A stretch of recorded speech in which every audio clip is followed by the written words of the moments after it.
Ever wonder why His Royal Highness the Prince of Wales stopped doing this for his darling wife, Catherine?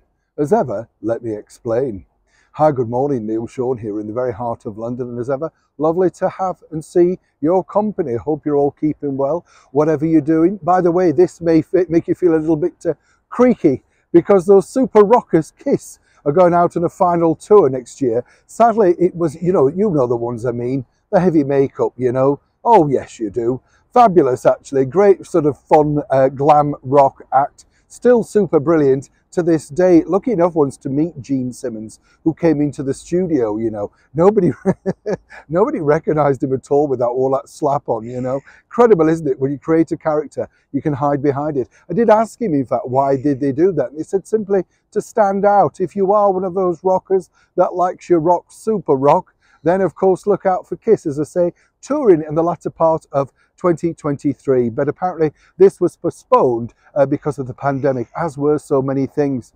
Interesting to note, isn't it, with our wonderful Prince and Princess of Wales, Catherine and William. It is a true love story, you know, when you think. I love the way that when William was recapping the reason why they split up, you remember that now infamous breakup, he said, look, we were both finding ourselves as people, didn't quite know who we were, what we were, and where we were going.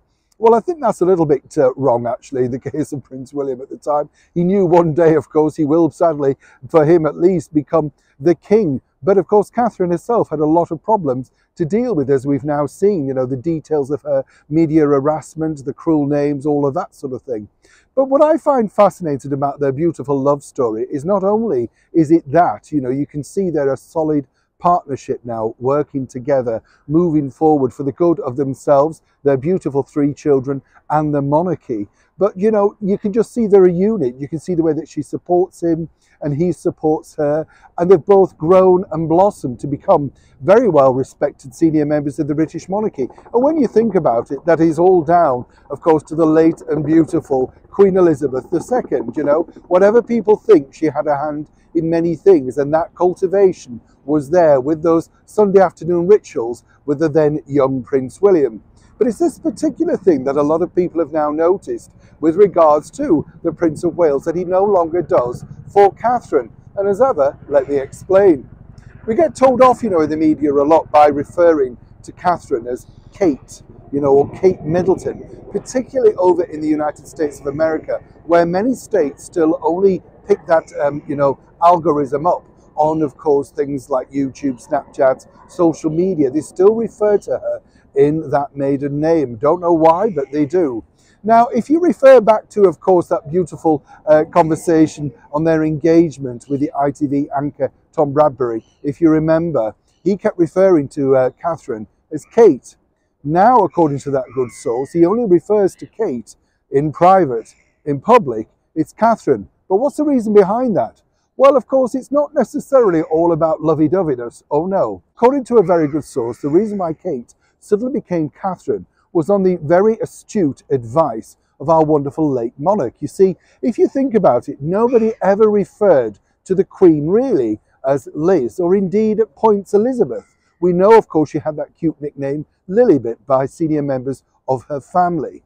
But of course, according to a very good source, Her Majesty the Queen felt that the shortened name of Kate didn't necessarily suit well for the future, and it would be a better idea if the public, and indeed William himself, only referred to Kate in private.